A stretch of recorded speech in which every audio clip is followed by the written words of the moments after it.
toutes et à tous. On va démarrer. Merci pour votre présence.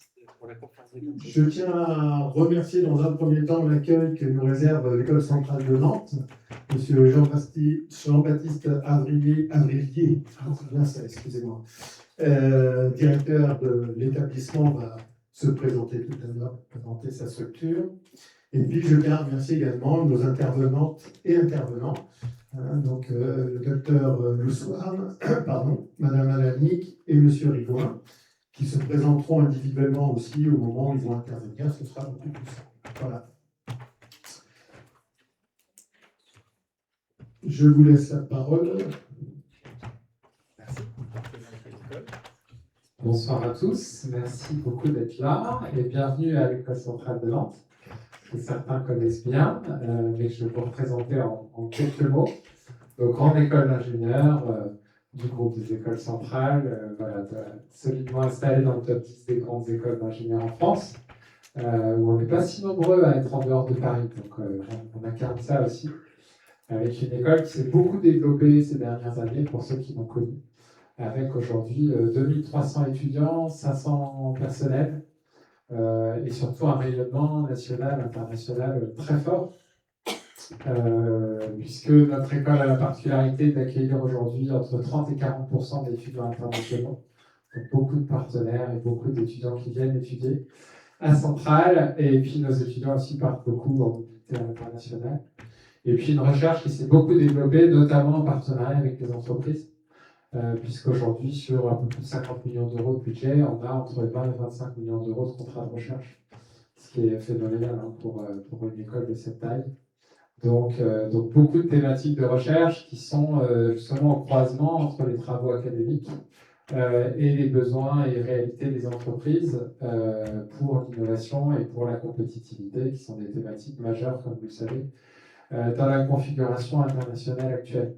Donc notre école, voilà, c'est beaucoup développé et en même temps a inscrit l'engagement en faveur du développement durable au cœur de sa stratégie, au cœur de ses missions, avec l'ambition de l'incarner par des actions concrètes. On n'est pas dans du wishful thinking, à travers évidemment la maîtrise de nos propres impacts environnementaux, sociaux, etc., mais surtout la mobilisation de nos forces vives et de notre cœur de métier pour contribuer aux transitions au maximum et avoir un effet d'entraînement sur notre écosystème.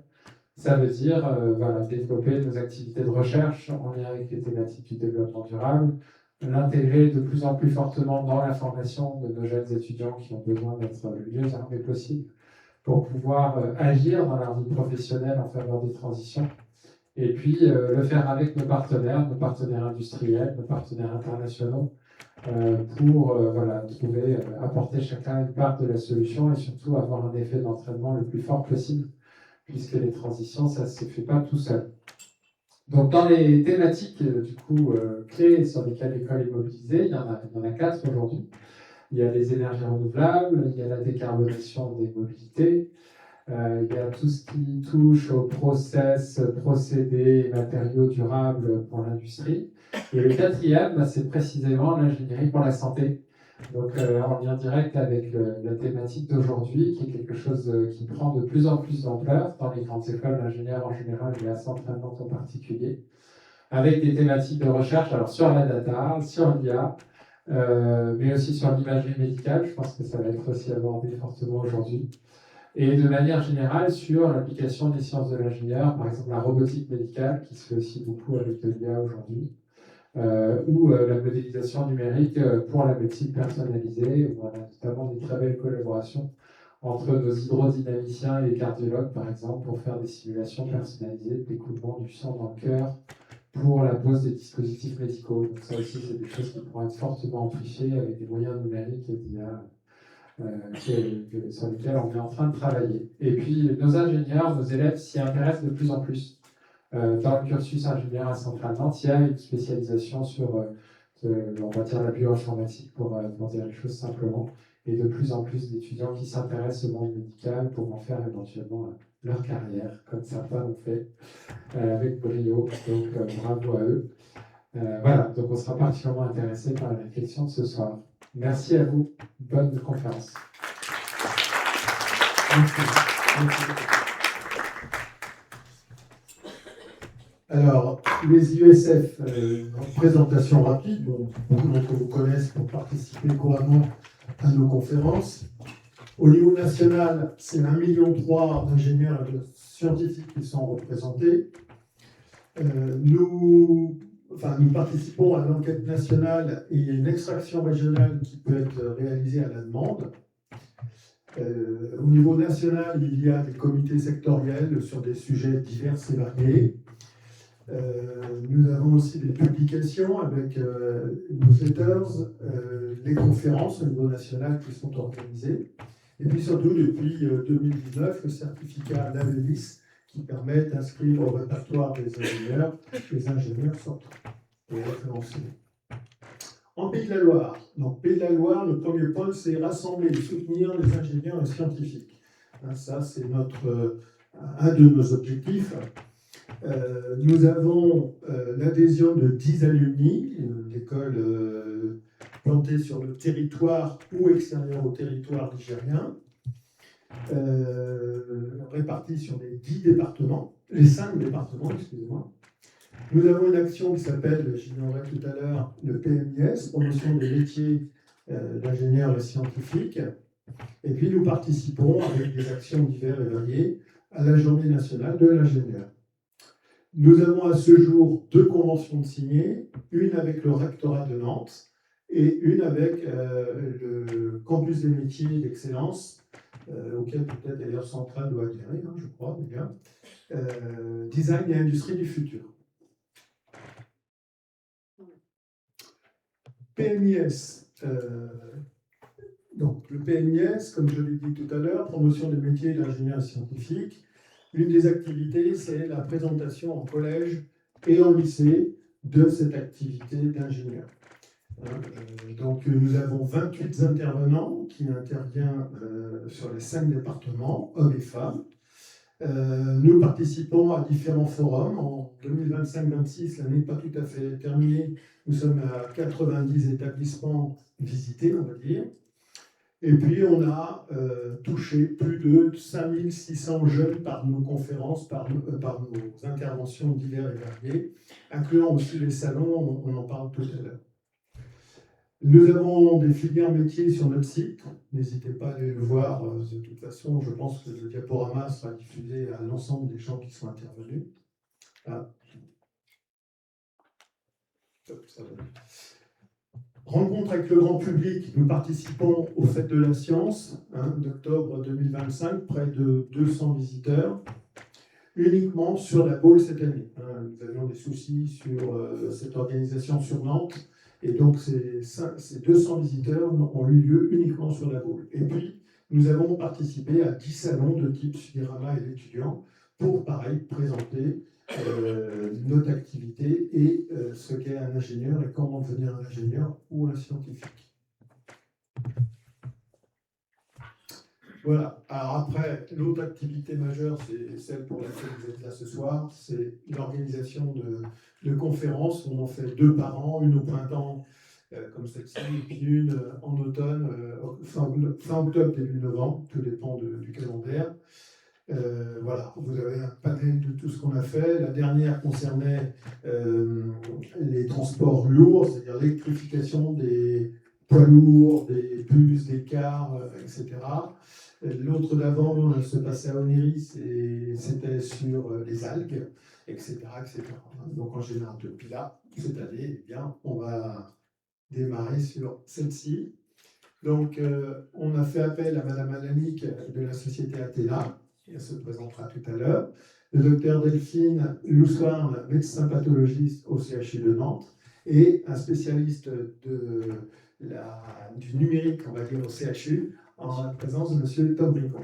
Voilà. Je vais laisser la parole à Mme Alanic pour la suite des opérations, celle qui va animer, qui a la charge d'animer ce soir cette conférence. Merci à vous. Alors, c'est juste un petit bouton là.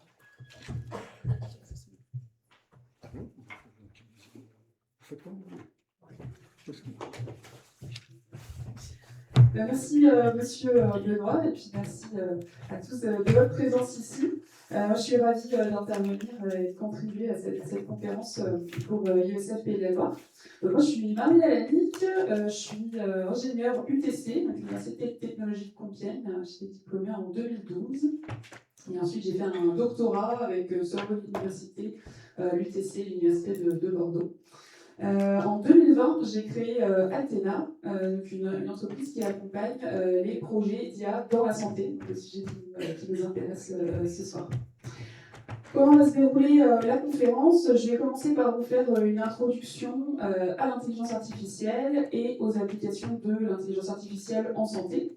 Et ensuite, on aura le plaisir d'aller un petit peu plus en profondeur sur un projet en particulier qui, donc, vous l'avez compris, a lieu au CHU de Nantes et qui concerne le diagnostic des cancers.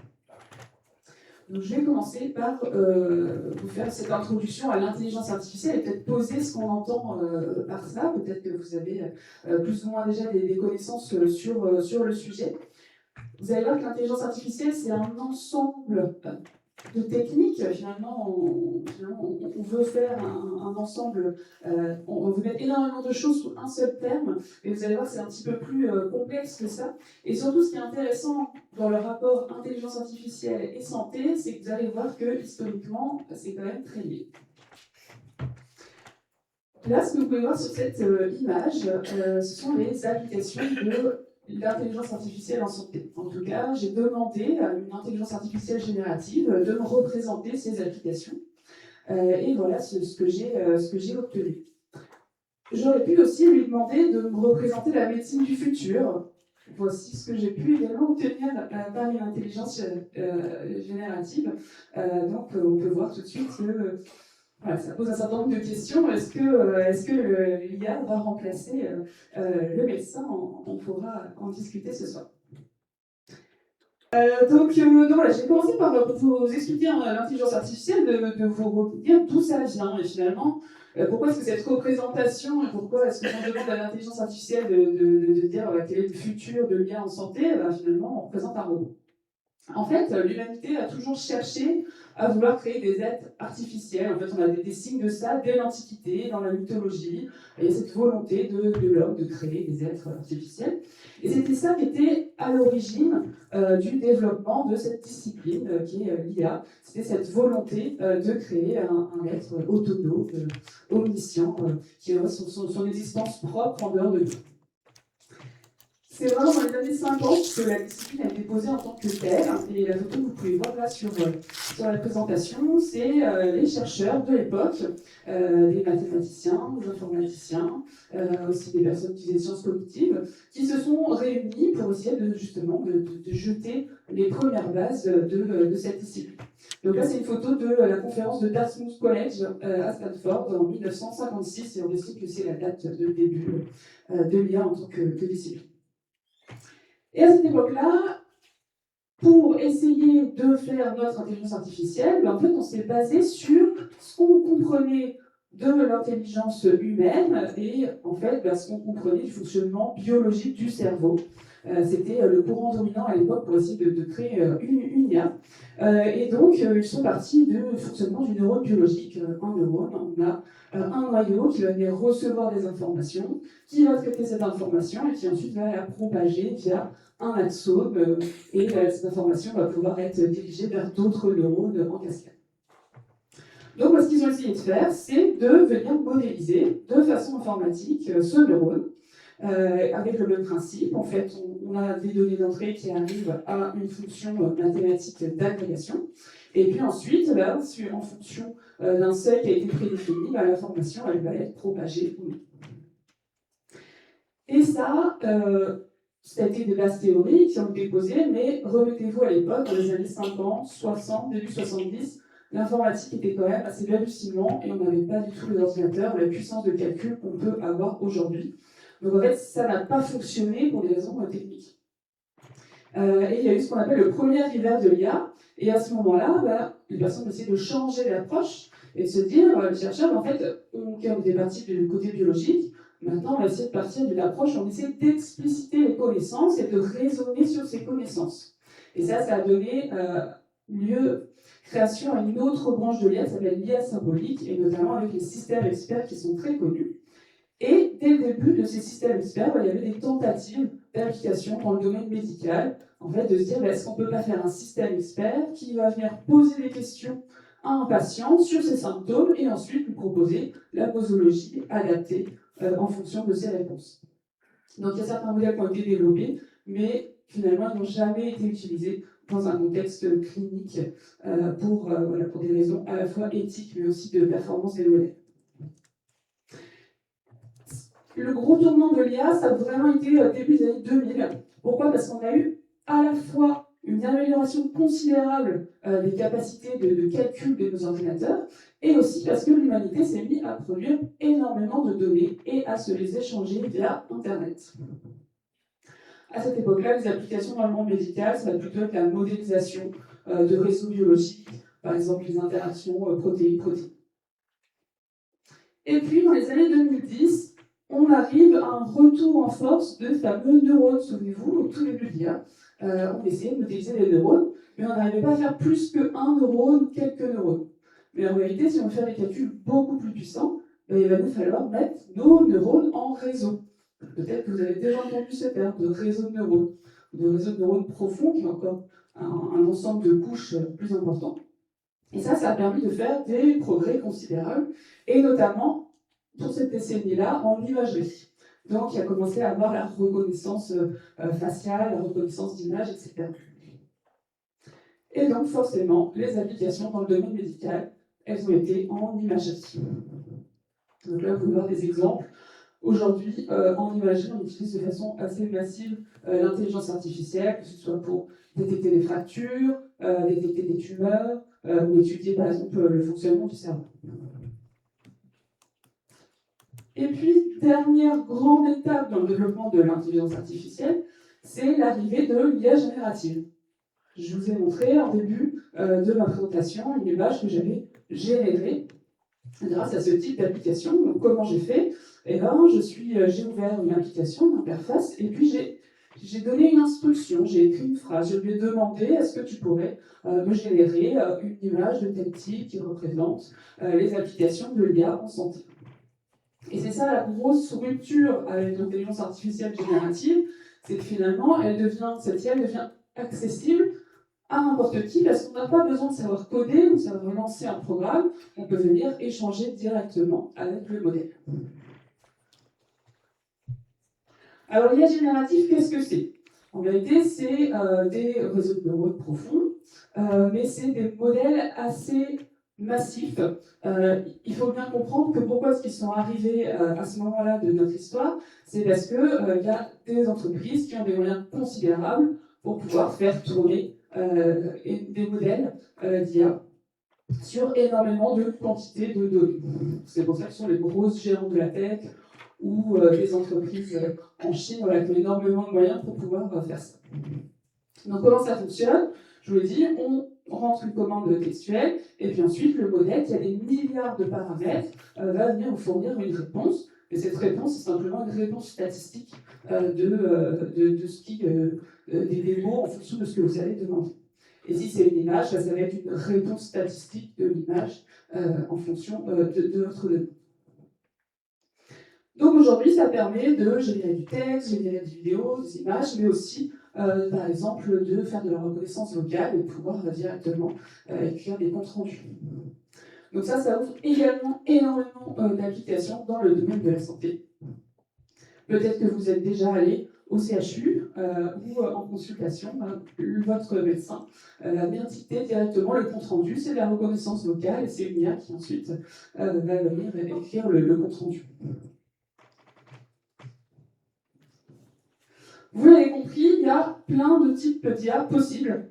Là, c'est le schéma. Il y a deux grandes branches, on va dire il y a l'IA symbolique et puis il y a l'IA numérique, celle où on a des données et où on va venir apprendre dessus. Et je vais rentrer un petit peu plus dans les détails maintenant pour vous expliquer comment ça marche, finalement, comment est-ce qu'un modèle vient apprendre. Donc déjà, ce qui est indispensable pour ce type d'IA, c'est d'avoir des données.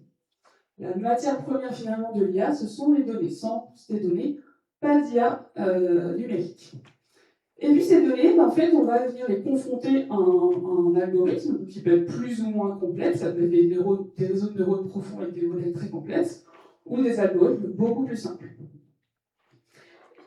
L'algorithme va être confronté à ces données, va apprendre et puis va pouvoir générer un modèle entraîné. Alors évidemment, je vous passe les détails, mais il y a toute une procédure pour qu'il puisse valider ses résultats et puis analyser ses performances.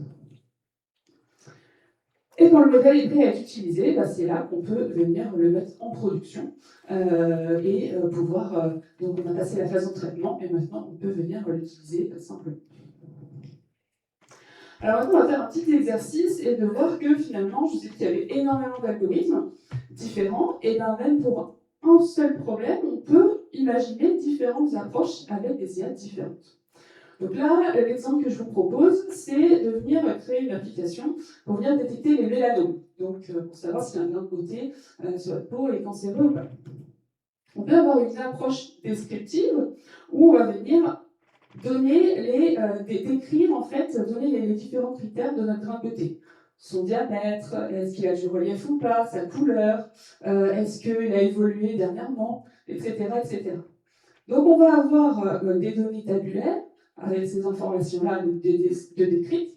Et puis, on va avoir ce qu'on appelle un label, une étiquette, qui va venir dire, en fonction de cette description, est-ce que le grain de beauté il était bénin ou malin. Et c'est sur cette base-là que l'IA va venir s'entraîner. Donc là, pour ce type d'application, par exemple, on pourrait utiliser un algorithme très simple qui s'appelle SVM, c'est pour machine à support de vecteur en français. Mais retenez juste que c'est un algorithme très simple, c'est pas du tout des réseaux de neurones. Et donc, on peut créer cette application. Une autre approche, ça pourrait être de vouloir faire exactement la même chose, mais cette fois-ci, au lieu de décrire le grain de beauté, on vient prendre une photo de notre grain de beauté, et puis, avec de l'analyse d'images, on va pouvoir venir faire entraîner un modèle sur ces images, et ensuite, il va nous dire directement, juste avec la photo, est-ce que c'est malin ou bénin.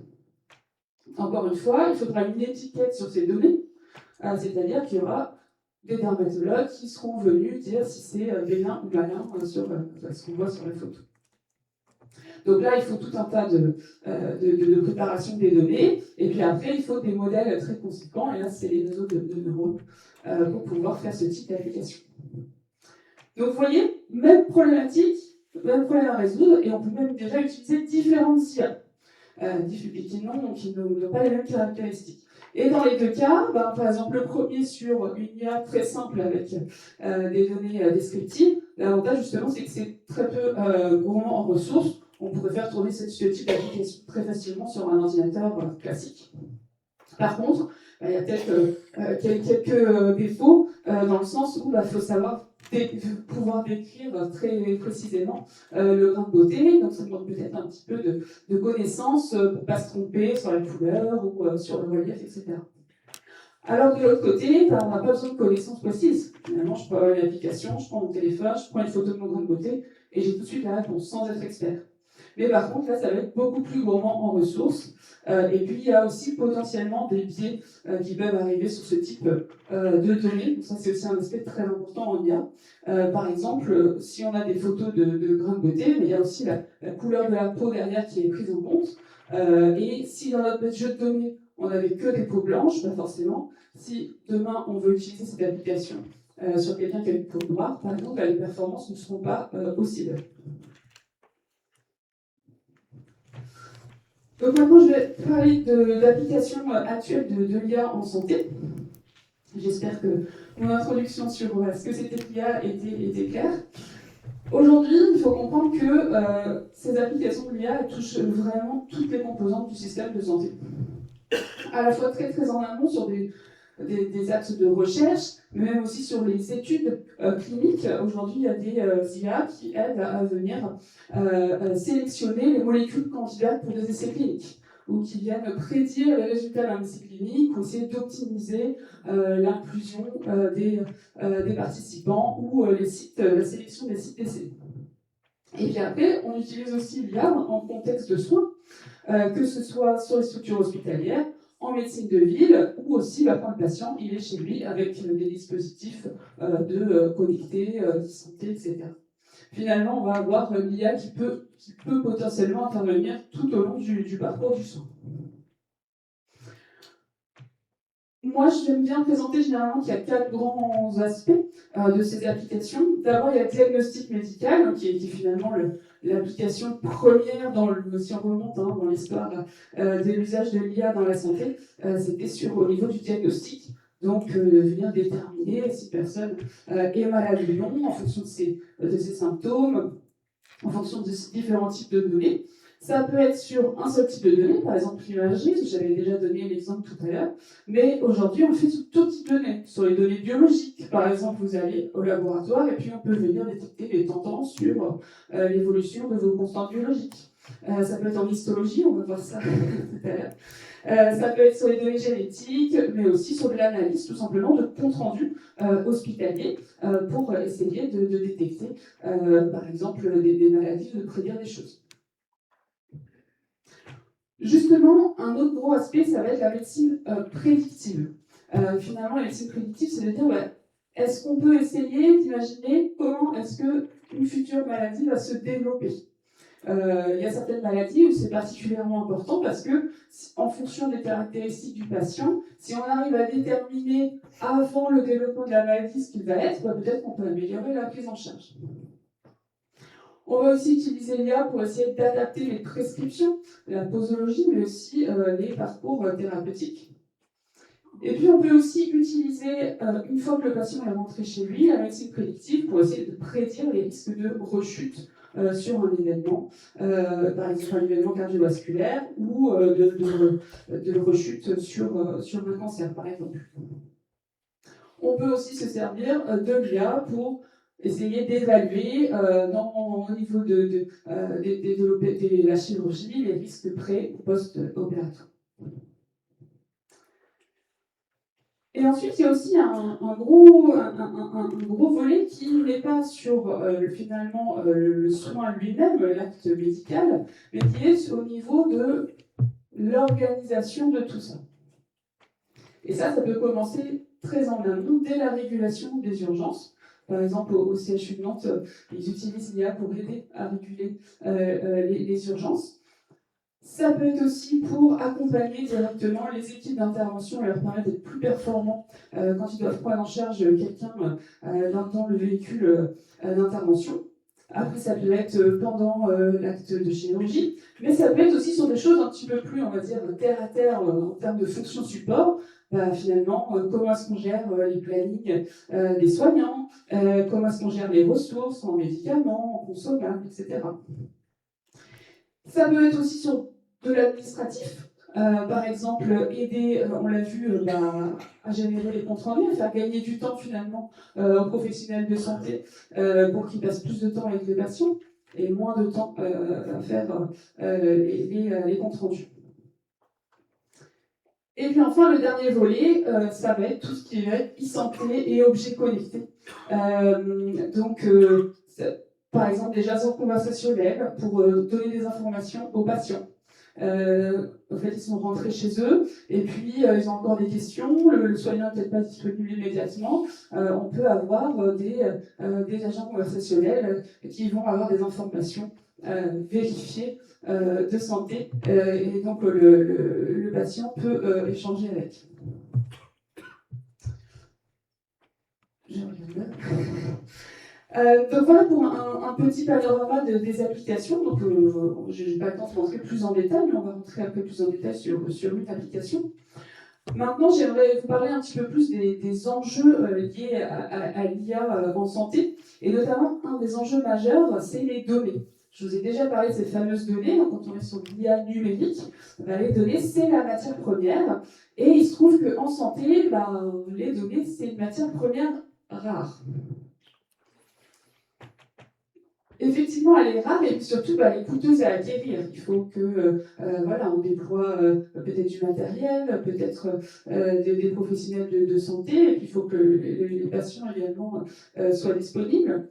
On a aussi toute une problématique de sécurité parce que les données de santé sont des données sensibles qui révèlent des informations sur l'état de santé des patients, et donc il y a une potentielle atteinte à la vie privée. Donc, pour essayer de résoudre ça, il y a des initiatives à la fois au sein des établissements, mais aussi au niveau régional. Par exemple, il y a l'entrepôt de données de santé au niveau régional qui s'appelle Hugo. Et puis après, il y a aussi des initiatives au niveau national. Il y a notamment le Health Data Hub qui essaie de devenir centralisé dans un guichet de données pour qu'ensuite on puisse développer des projets utilisant des données et donc des projets d'intelligence artificielle. Et puis après, on va avoir un autre problème qui est celui de la qualité. Pour que notre IA elle puisse apprendre correctement, il faut que les informations qu'on lui fournisse, forcément, elles soient bien formatées et puis qu'elles soient correctes. Donc, une grosse problématique, ça va être notamment en termes d'hétérogénéité des formats. Si par exemple on veut entre deux établissements pouvoir récolter des données, il faut s'assurer aussi que les formats soient compatibles et qu'ensuite on puisse donner tout ça à l'IA. Également, on peut parfois avoir des données manquantes, ce type de données classiques qui finalement peuvent être dans tout projet informatique. Et puis après, on a aussi une problématique de représentativité des données. Si on veut que nos modèles d'IA puissent s'appliquer à l'ensemble de la population, encore faut-il que nos données d'entraînement représentent l'intégralité de cette population. Si je reprends l'exemple de tout à l'heure sur une application qui pourrait venir diagnostiquer des mélanomes à partir d'une photo, il faut que notre base de données avec des photos de grains de beauté intègre à la fois des peaux blanches, mais aussi des peaux non blanches pour qu'il y ait une représentativité de la population. Et puis enfin, il y a une problématique, je l'ai dit, de labellisation, d'étiquetage. Encore une fois, je reprends mon exemple des mélanomes, il faut qu'il y ait quelqu'un, un professionnel, qui passe du temps pour dire c'est un mélanome ou c'est pas un mélanome. Donc ça, c'est aussi du temps à trouver, des ressources à trouver, ce qui peut être parfois problématique sur des projets.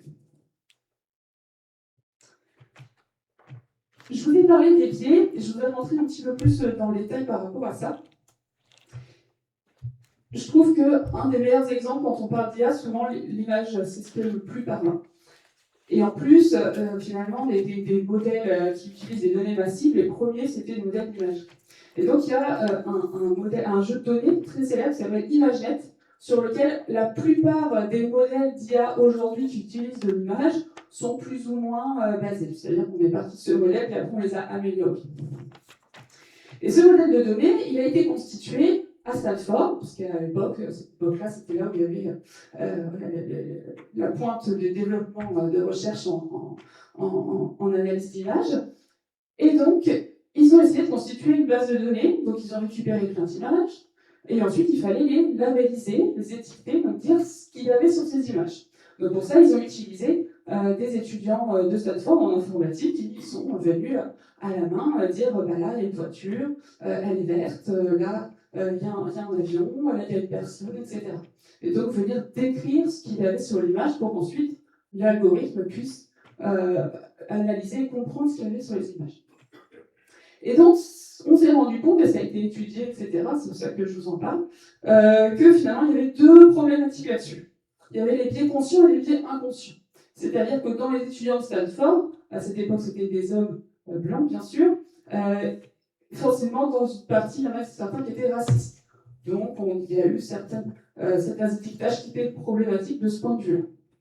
Donc ça, c'est un biais plus ou moins conscient, en tout cas, voilà, c'était comme ça. Et puis après, il y a les biais inconscients. C'est-à-dire que si on prend, pour l'étudiant de Stanford, une femme mariée, c'est une femme avec une robe blanche.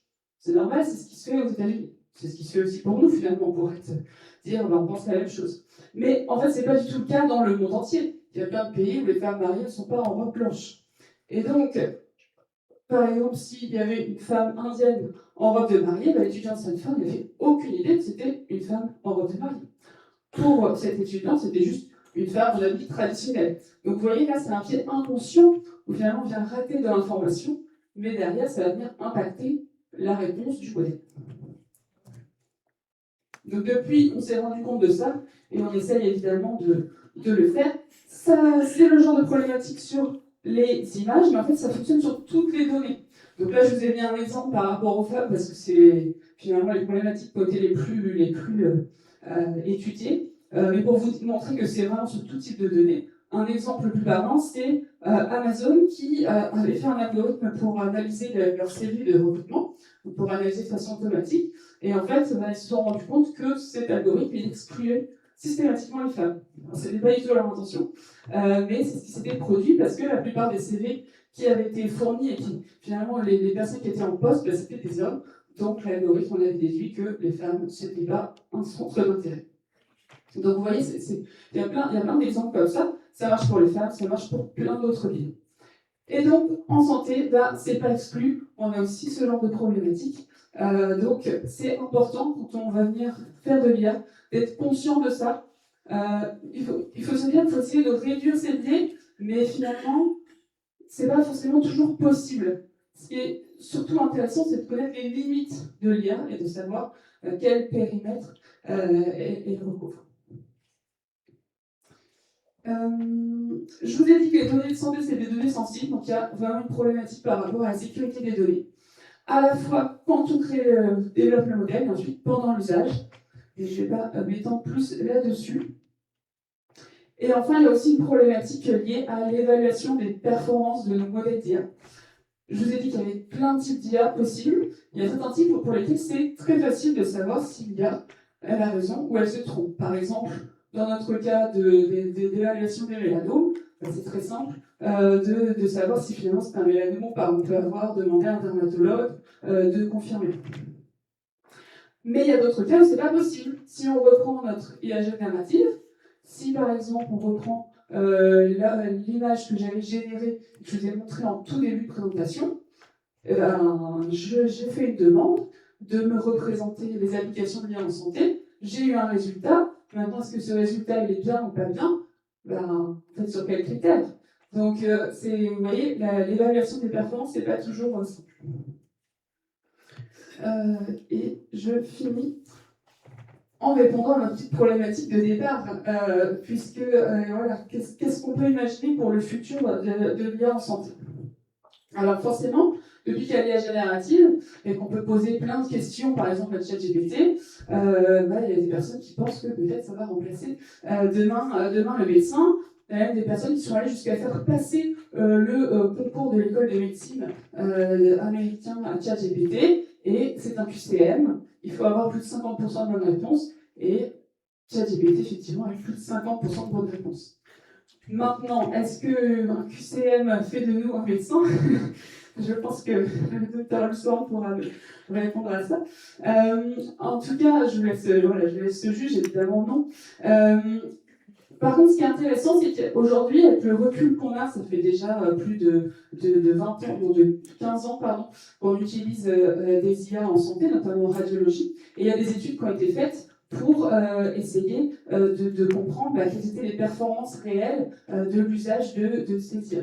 Et ce qui est plutôt rassurant, c'est que ce sont toujours des utilisateurs experts qui vont avoir des bons résultats avec ces IA, plutôt que de jeunes praticiens. Donc ce que ça veut dire, c'est qu'il faut quand même une expertise du sujet pour pouvoir utiliser ces outils à bon escient. Et ça, c'est valable en santé, mais c'est valable aussi dans tous les secteurs dans lesquels il y a de l'IA. Donc voilà pour cette introduction, je vais presque tout passer. Donc maintenant, ce que je vous propose, c'est de rentrer plus en profondeur dans un projet d'IA en santé. Et pour ça, je vais laisser la parole au docteur Delphine Lusson, qui va nous présenter la pathologie numérique et les applications. Ah non, pardon, je me suis trompée. Donc, on va d'abord vous parler de l'organisation du CHU et c'est Tom Rivoin qui va pouvoir se présenter et qui va vous présenter le CHU. Est-ce que je peux juste cliquer?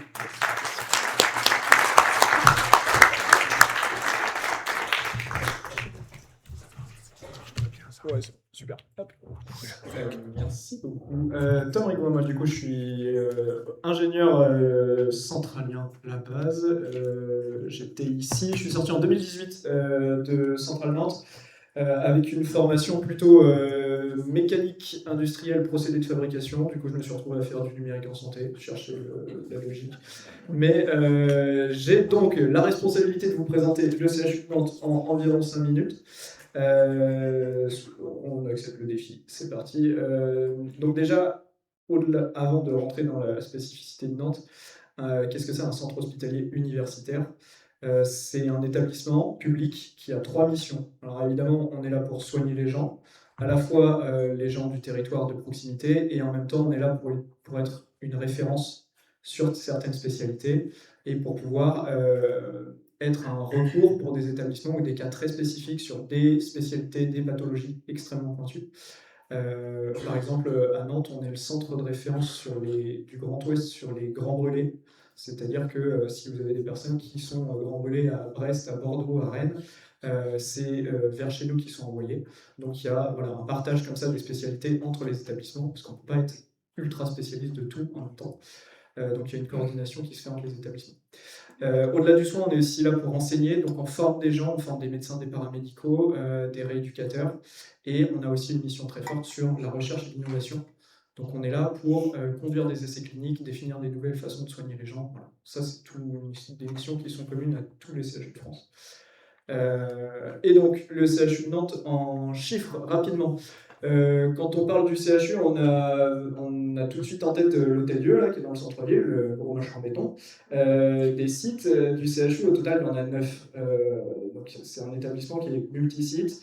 Au total, on a environ 3000 lits et places. Donc on est en capacité d'accueillir en instant T 3000 personnes. Les chiffres que vous voyez là, c'est les chiffres du rapport d'activité de 2024. Alors on est un tout petit peu trop tôt pour avoir celui de 2025, mais sur l'année 2024, il y a donc 126 000 personnes qui nous ont rendu visite par les urgences, et on a reçu 700 000 appels au SAMU. Alors rassurez-vous, on a un forfait illimité, donc ça passe, c'est pas de souci. Il y a 880 000 personnes, donc quasiment 900 000 personnes qui sont venues nous voir pour des consultations. Il y a 200 000 personnes qui ont été hospitalisées, et on a pratiqué quasiment 50 000 interventions chirurgicales. Et ce sont aussi 4 000 naissances qui ont eu lieu sur l'établissement. D'un point de vue plutôt recherche et innovation, on a mené 376 essais cliniques donc ça c'est les essais cliniques pour lesquels c'est le CHU de Nantes qui était l'investigateur principal. Je ne vais pas rentrer dans les détails, mais ça veut dire que ce sont des médecins chez nous qui ont décidé de porter un sujet de recherche, d'investiguer, d'inclure des patients et de tester des choses pour améliorer les prises en charge. Ça aboutit à 1200 publications scientifiques sur l'année 2024, et on a accompagné aussi 50 projets d'innovation au sein de l'établissement. Donc ça, c'est des chiffres, je pense que vous pressentez que c'est beaucoup, mais quand on est un peu extérieur au monde de la santé, on ne réalise pas trop l'envergure en fait, de la structure qu'il y a derrière.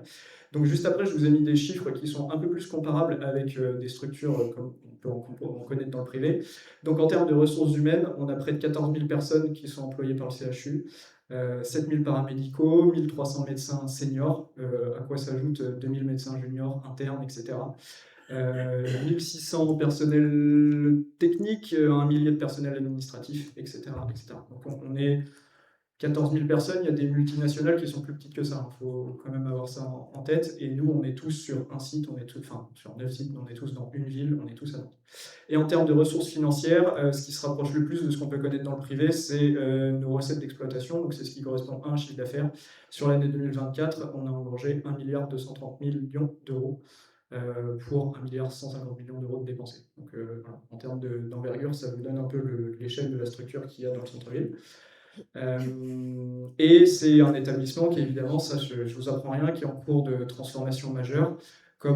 Alors c'est le cas chez nous, c'est le cas de beaucoup d'hôpitaux en France, avec un nouvel hôpital qui est en construction sur l'île de Nantes, et avec un bâtiment qui, lui, a déjà ouvert, qui est la Fabrique de l'Innovation, qui est un bâtiment qui permet de regrouper, de donner accès à des plateaux de prototypage, à des structures d'innovation pour les personnels internes au CHU. Et c'est aussi un lieu dans lequel travaillent et sont installées des entreprises de la santé, des startups. Donc c'est vraiment un lieu d'échange, de co-construction, de partage pour faire émerger des projets d'innovation de demain. Donc ça, c'est un bâtiment qui est déjà ouvert, qui est déjà en activité, et qui nous permet aussi de monter en charge sur notre capacité à innover, à changer les pratiques. Et en ce qui me concerne, donc le numérique au CHU, la direction des services numériques, les enjeux qu'on a, c'est qu'on a une direction qui doit fournir un système d'informatique qui fonctionne au quotidien, en permanence, pour 15 000 utilisateurs quotidiens, c'est beaucoup. Sachez nous, dans les outils numériques qu'on maintient à l'hôpital, il y en a environ 400 qui sont utilisés au quotidien, toutes spécialités confondues. Donc c'est beaucoup, ça c'est des applications qui sont installées chez nous, que l'on maintient. Donc voilà, c'est très très large. On a 150 personnes qui travaillent au sein de la direction des services numériques et on gère nous-mêmes nos data centers. On en a deux, un à l'hôpital Nord et un à l'hôpital Saint-Jacques. Et Marianne l'avait évoqué, on est dans un milieu qui, paradoxalement, doit concilier deux contraintes. Un, on doit avoir une sécurité sur les données et une résilience sur ce qu'on fournit qui doit être extrêmement forte.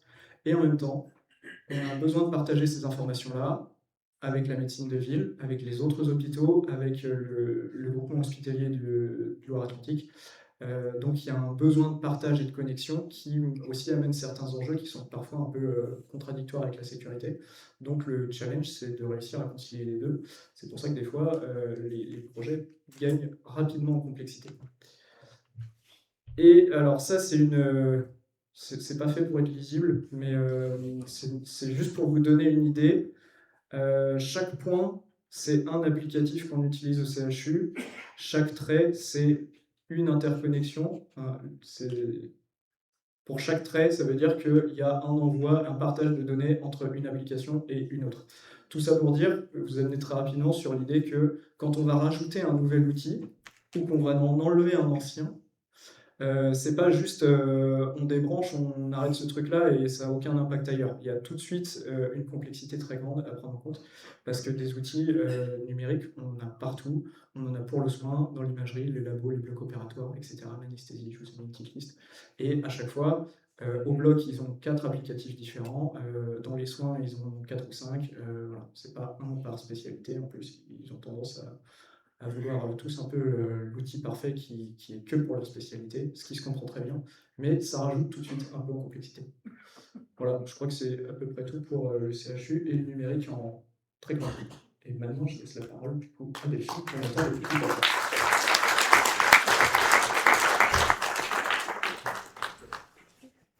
Merci beaucoup.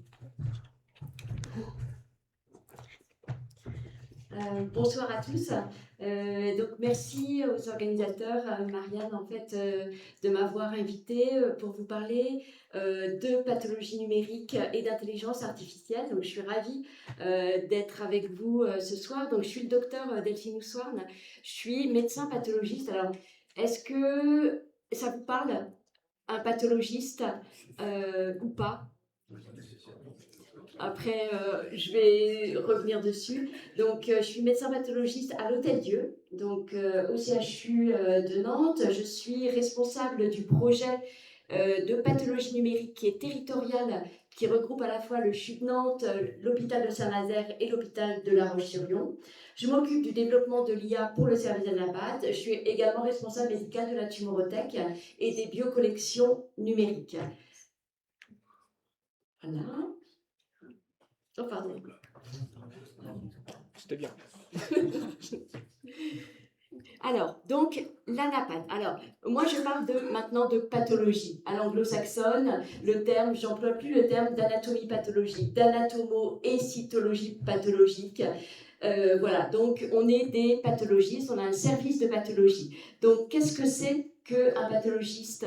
Eh bien, c'est un médecin. Donc, on est une spécialité médicale qui est absolument centrale dans la prise en charge du patient.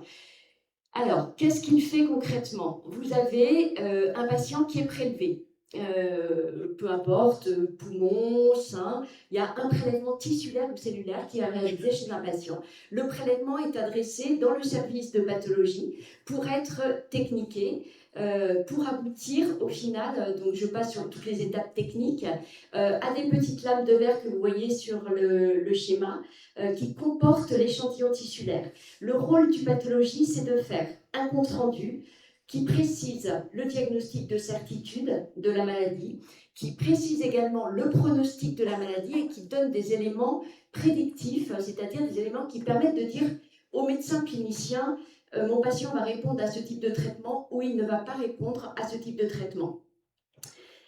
Et en réunion de concertation pluridisciplinaire, eh ben, on se réunit avec les collègues et on décide du traitement du patient. Donc vous l'avez compris, donc l'anapathe, le pathologiste, il n'est pas au contact du patient. Hein, il est dans le service, il s'occupe des échantillons tissulaires et cellulaires et par contre il est en contact avec le clinicien, avec le radiologue qui a prélevé, avec le chirurgien, avec l'oncologue, avec le radiothérapeute. Donc place centrale, il n'y a pas de traitement de prise en charge de patients pour un cancer sans diagnostic anapathe. Donc, l'anapathe au CHU de Nantes, donc voici notre équipe à l'Hôtel-Dieu, 16 médecins, 26 techniciens, 6 secrétaires. On traite 30 000 dossiers par an, ce qui fait à peu près 210 000 lames par an. Les médecins du service sont impliqués dans des activités de recours et d'expertise. Donc Tom parlait de l'expertise du CHU de Nantes. Nous, dans le service d'anapathe, eh ben, on est des experts dans certains domaines et on a des médecins qui sont impliqués dans des réseaux de relecture nationaux de cancérologie. On est sectorisé, chacun s'occupe d'une spécialité, de la gynéco, la neuro, la cardio, le foie, ce qui permet vraiment d'avoir ces compétences et cette expertise. On a une activité de recherche et également d'enseignement. Alors, quelques éléments du contexte pour bien comprendre, en fait, le pathologiste est soumis à une pression actuelle qui est liée à une augmentation du nombre de cancers, qui est liée à la complexification des diagnostics. Hein. Il y a de la médecine personnalisée, donc on ne répond plus à un cancer comme il y a 10 ans. On va donner vraiment des éléments pronostiques prédictifs personnalisés aux patients. Donc ça, c'est du travail qu'on ne faisait pas avant et qui prend du temps. Et ça s'associe à une pénurie de médecins pathologistes. Donc face à ce contexte, en fait, la pathologie numérique peut répondre à ces enjeux. Donc voilà, donc l'anapathe traditionnelle et maintenant la pathologie numérique. Donc qu'est-ce que c'est que la pathologie numérique? Ben, c'est en fait la transformation d'une lame de verre. Hein, sur la première diapo, vous avez vu, ben, on les voit encore, les petites lames de verre colorées qui comportent l'échantillon qui a été prélevé chez le patient. On va transformer cette lame de verre physique en une lame numérique et cette lame numérique va pouvoir être interprétée à l'écran d'ordinateur et non plus, j'ai fait une croix sur le microscope et non plus au microscope comme avant. Par rapport à la pathologie numérique, il y a eu une accélération du développement de la pathologie numérique en France depuis 2022 parce que l'État a mis de l'argent par les ARS pour financer les investissements numériques dans les structures d'anapathe hospitalière publique, pas les structures d'anapathe libérale. Alors, pathologie numérique, vous allez me dire, bah, pourquoi? Pourquoi passer à la pathologie numérique? Eh bien, pour plein de bénéfices en pratique, des bénéfices en termes d'organisation du flux de travail, en termes d'outils d'annotation qu'on n'a pas au microscope, en termes de partage d'images. On a vraiment une image numérique, donc on la met au centre de la prise en charge du patient. On peut également, et bien sûr, utiliser l'intelligence artificielle. Donc très rapidement, je vous montre quelques exemples pour illustrer vraiment l'efficience de la pathologie numérique. Donc là, on a le plateau de travail numérique du pathologie. Donc là, j'ai ma liste de travail avec tous les patients qui ont... Est-ce que je peux pointer? Non? Ah oui. Si, mais derrière toi, du coup. Ah ouais. Oui, c'est vrai. Et donc, ici, ma liste de travail, avec ici tous mes patients. Et en bas, en fait, toutes les lames numériques qui correspondent à un dossier patient. Donc, ce patient-là, il a ces lames-là. Donc, en fait, j'ai un visuel direct sur mon activité. Avant, toutes les lames physiques étaient dans des boîtes, sur des plateaux. Bon, c'était un peu le bazar dans nos bureaux. Et c'est vrai qu'il y avait énormément de perte de temps d'organisation. Là, on a d'emblée, en fait, l'affichage du travail qu'on a à faire, où on est rendu avec le nombre de lames ici disponibles ou pas. Et puis ici, ben, vous savez, ben, ce cas-là, ben, j'ai 10 lames à regarder, là j'en ai 12. Ça permet d'organiser votre travail. Voilà, une petite lame. Ça permet également, en termes d'efficience, de synchroniser les images. C'est-à-dire, en fait, en anapathe, on a différents types d'images. Ici, c'est la coloration standard. Notre coloration de base qui permet de colorer les cellules. Ici, en fait, c'est que des cellules, avec le point noir ici, c'est le noyau, et puis vous avez le cytoplasme de la cellule ici qui est coloré en rose. Vous avez également ici du tissu conjonctif coloré au safran. On a une coloration HES, hémalin et eosine safran, qui permet de colorer tous ces composants du tissu, et donc pour nous d'interpréter la lésion.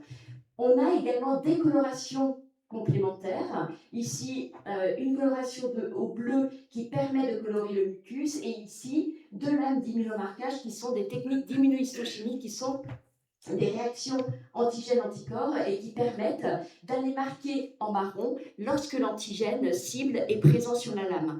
Et la synchronisation automatique des images permet d'avoir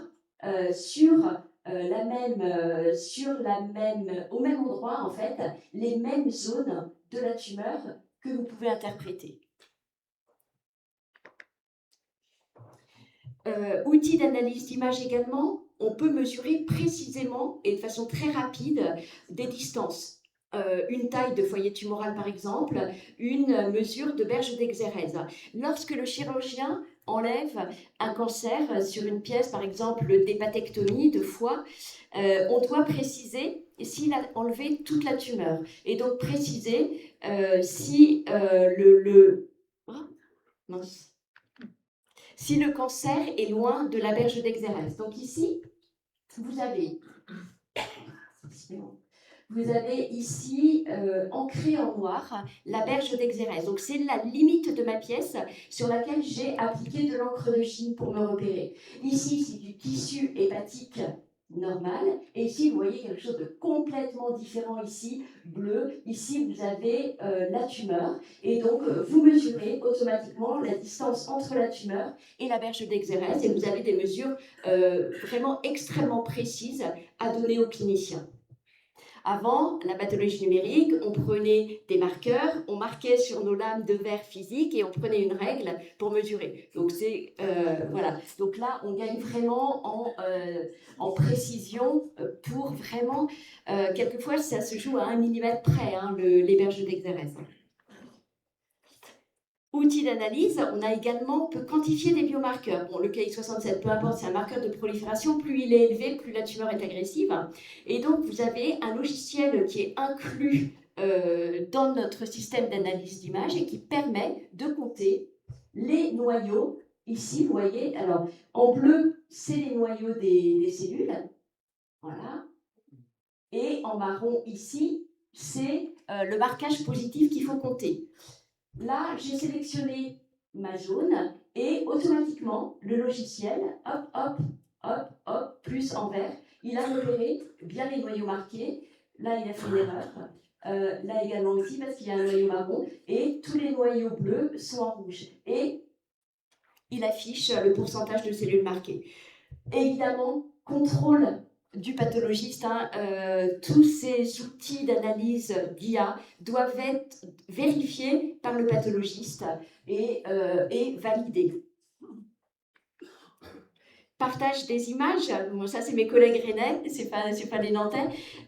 On va pouvoir partager les images entre nous de façon extrêmement facile, rapide, efficace. Pour faire de la télépathologie, on peut être à distance et donner un avis alors qu'on n'est pas présent dans le service. On peut donner des avis d'expertise beaucoup plus rapidement, parce qu'avant, il fallait mettre les lames dans des paquets, les envoyer par la poste, avec un risque en plus de perte et de casse du matériel. Et puis, évidemment, on peut partager les dossiers, partager les images de pathologie dans les RCP et confronter nos images à la BAT avec la radiologie, avec la macroscopie, avec les données du chirurgien. Alors, 5e partie, pathologie numérique et intelligence artificielle. Vous avez vu que la pathologie numérique apporte des bénéfices sans IA, mais en fait, on ne peut pas, à mon sens, en fait, faire de la pathologie numérique sans faire de l'intelligence artificielle. Donc, il faut, le prérequis, c'est d'être numérisé, puisque l'IA, elle va intervenir sur les lames. Donc, les lames, ici, donc ce sont des lames, c'est des matrices en fait de pixels. Ce sont des lames qui sont extrêmement lourdes. Vous voyez, ça peut aller jusqu'à 200 000 par 100 000 par 3 sur les 3 canaux de couleurs. Donc c'est des images qui sont extrêmement lourdes et donc avec un enjeu en termes de stockage au niveau de nos services numériques. Et donc l'intelligence artificielle, elle va venir découper ces images en petites tuiles, puisque en fait l'image entière est trop grande pour être processée, donc il va couper en petites tuiles qui sont de dimension réduite. Et puis on va faire les classifications qu'on veut, avec ici Marianne en parlait, les labels normal, tomorrow, faire de la segmentation, de la classification, enfin n'importe quel type de tâche. En Anapat, traditionnellement, on parle de deux grands types d'algorithmes. Il y a les algorithmes d'aide au diagnostic et les algorithmes prédictifs qui sont des algos qui sont plus avancés. L'algorithme d'aide au diagnostic, il arrive en soutien du pathologiste sur des choses que le pathologiste voit. Mais c'est des tâches qui sont chronophages, qui sont fastidieuses et on a besoin d'aide. Mais le pathologiste est capable de le faire. Donc ça, c'est les IA d'aide au diagnostic, par exemple, détection de cancer, cancer du sein. Il va venir flaguer les zones de cancer sur nos lames, prostate, peau. Ça permet de quantifier les biomarqueurs. Je vous ai montré le marqueur de prolifération. Il va, lui, compter de façon extrêmement précise, beaucoup plus qu'un humain. Donc ça améliore la précision, ça améliore la fiabilité et ça permet une amélioration de la reproductibilité entre différents pathologistes. Le deuxième type d'algorithme, c'est un algorithme qui est plus avancé, c'est l'algorithme prédictif. Alors lui, il va venir détecter des choses que nous, on n'est pas capable de prédire sur la lame. Par exemple, on va chercher une mutation génétique sur une simple lame HES sans réaliser de tests biologiques. Ça, c'est possible. On peut également prédire l'évolution d'une maladie sur une simple lame HES et également prédire la réponse au traitement. L'écosystème de l'IA, l'IA en pathologie, elle s'inscrit dans un écosystème qui est extrêmement complexe. Donc là, vous avez la chaîne de valeur depuis le prélèvement jusqu'à la lame et puis jusqu'au stockage. L'IA, elle arrive sur la lame numérisée. Elle va travailler sur la lame numérique. Et vous voyez ici, ça nécessite vraiment une collaboration entre les industriels. Là, j'ai mis les principaux industriels. En fait, c'est des startups qui commercialisent les solutions d'IA. Donc, collaboration entre les industriels, entre les éditeurs de logiciels, et puis, évidemment, implication énorme de notre DSN pour qu'on puisse intégrer de façon transparente dans notre flux de travail, ici, ces IA. Si on ne l'intègre pas de façon transparente, le médecin ne les utilisera pas, ça ne sera pas adopté. Donc, les bénéfices de l'IA, des bénéfices pour le médecin pathologiste, pour le patient, pour le système de santé, gain de temps médical. Donc, il va être là en appui pour des actes qui sont chronophages, qui sont longs. Donc, ça va nous libérer du temps et on va pouvoir se concentrer sur des tâches qui sont plus complexes, à haute valeur ajoutée. Donc ça, c'est crucial aux activités, complexité, médecine personnalisée, pénurie de médecins pathologiques. Donc ça, c'est vraiment un enjeu extrêmement majeur. Ça permet des diagnostics plus précis, plus fiables et on est plus reproductible. Il va détecter des foyers, c'est impressionnant, même de très petite taille, que nous, normalement, on doit voir ou pas, si c'est vraiment trop petit, mais à la fin d'une journée, quand vous avez vu je ne sais pas combien de biopsies de prostate, vous êtes fatigué, lui, il ne l'est pas. Et donc, on standardise et puis nos pratiques sont plus homogènes. Très important dans les algorithmes d'aide au diagnostic, c'est une IA, c'est un outil d'aide. Il ne nous remplace pas et on reste toujours décisionnaire. On est responsable du compte-rendu que l'on fait, même si on a utilisé une IA. Donc, toujours vérifier le résultat de l'IA. C'est plus compliqué pour les algorithmes prédictifs, puisque, comme je vous l'ai dit, nous, on n'est pas capable de voir ce qui prédit sur la lame. Donc ça pose d'autres problèmes. Alors, des bénéfices, mais également, il y a des défis qui sont majeurs. Avant d'adopter de façon routinière tous ces algos d'IA, des enjeux réglementaires éthiques, donc Marianne en a parlé, des enjeux informatiques, hein, puisque ce sont des lames extrêmement lourdes, donc des enjeux en termes de stockage, de puissance de calcul pour faire tourner les IA et de flux sécurisés, des enjeux économiques. Actuellement, il n'y a aucun modèle économique de l'IA, c'est-à-dire que le fait d'utiliser une IA, c'est pas coté, donc il n'y a pas de remboursement, donc il n'y a absolument aucun modèle économique actuellement, donc qui paye. Voilà, donc ça c'est un gros frein. Les enjeux de formation, parce que si on utilise de l'IA et que nos jeunes utilisent l'IA et que on ne les forme plus sans IA, donc ça pose des gros problèmes. Et je pense que la Société française de pathologie se saisit en fait de tout ça pour réfléchir à la formation des jeunes avec l'IA. Et puis bien évidemment les enjeux écologique, faire de l'IA, oui, mais de façon raisonnée. Voilà, donc très vite, hein, donc c'est une innovation, la métonyme majeure, et qui est le prérequis à l'IA. Différents types d'IA. La plus fréquente, celle dont vous entendrez le plus parler actuellement, c'est l'IA d'aide au diagnostic. Elle ne remplace pas, mais elle va augmenter les capacités du médecin pathologiste. Elle s'intègre, et ça c'est hyper important à comprendre, dans un écosystème qui est extrêmement complexe, multi-acteurs, qui va nécessiter de la collaboration et de l'interopérabilité. Et son implémentation, actuellement, elle est débutante encore, mais en augmentation constante. Voilà, je vous remercie.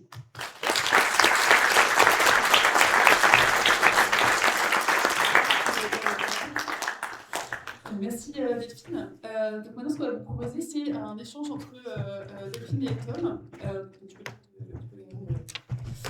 Pour qu'ils vous expliquent comment est-ce que ce projet a pu voir le jour et comment est-ce qu'il s'intègre dans l'écosystème numérique du CHU que Tom vous a présenté.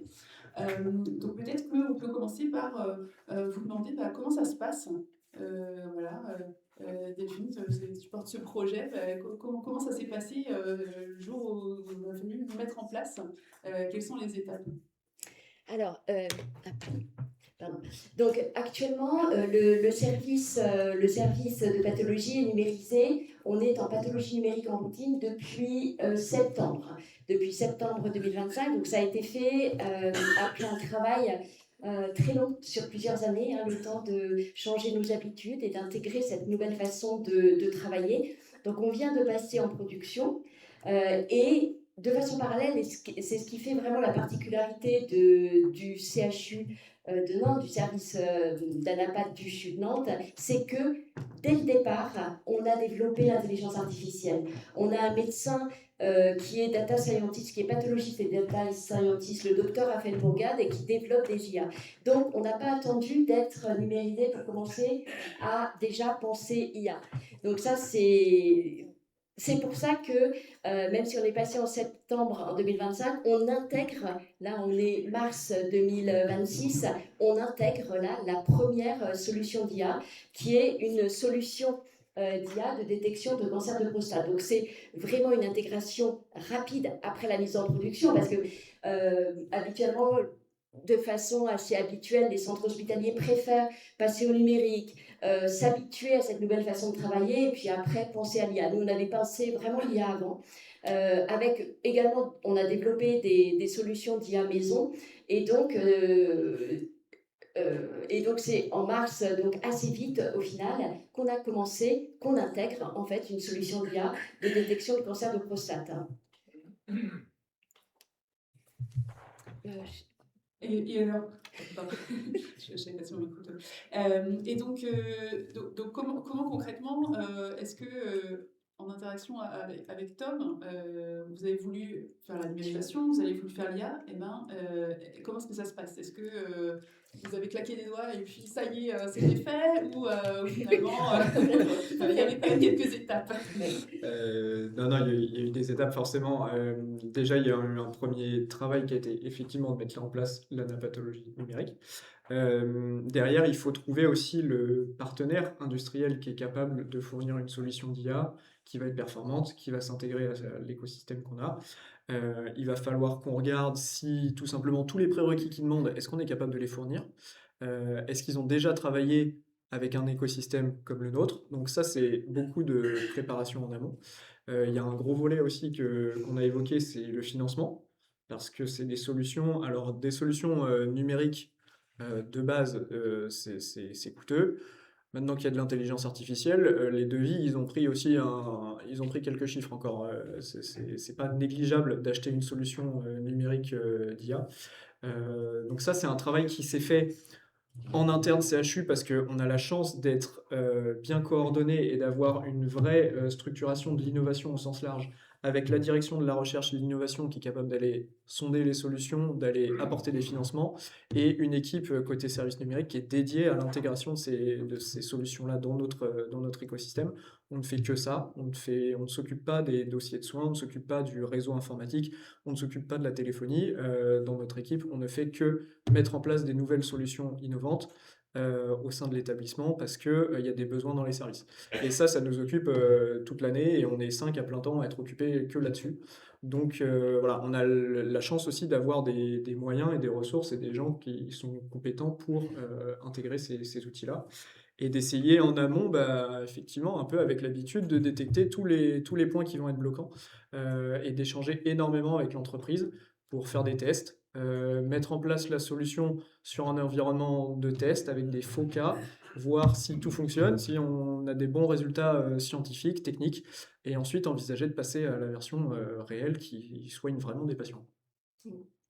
Et ça a vraiment été un travail vraiment collaboratif, très étroit entre l'industriel en fait qui commercialise cette solution d'IA, la DSN, et puis également l'éditeur de logiciels de notre système de gestion d'images, en fait, donc c'est vraiment, et puis les médecins de la patte. Donc, comment en fait on a choisi cette solution d'IA avant d'aller vers nos services numériques? C'est parce que ça répondait vraiment à un besoin. Donc cancer de prostate, grosse activité au CHU de Nantes, et puis vous voyez les chiffres, hein, premier cancer chez l'homme, 3e cause de mortalité en France, avec nécessité d'une prise en charge précoce pour traiter au mieux le patient. Et donc j'ai souvent parlé tout à l'heure d'analyse chronophage et fastidieuse. On a par patient 12 à 16 biopsies par patient, ce qui correspond à peu près à 21 lames. Donc 21 lames à screener, à mesurer, à aller chercher le foyer de cancer, à grader, à donner tous les éléments pour la prise en charge. Donc en fait, ces tâches-là sont automatisables. Mesurer une carotte biopsique, aller détecter des foyers de cancer, ça se fait. Donc il y a des sociétés qui le font. Donc c'est pour ça qu'on a eu cette idée d'aller sur cette solution. C'est une société qui est finlandaise, qui est européenne aussi, qui était ouverte également à des collaborations et des partenariats. Donc une fois que le besoin médical est identifié, avec le choix de la solution, c'est une solution aussi marquée CE, donc qui est conforme à la réglementation. On se tourne vers notre DSN,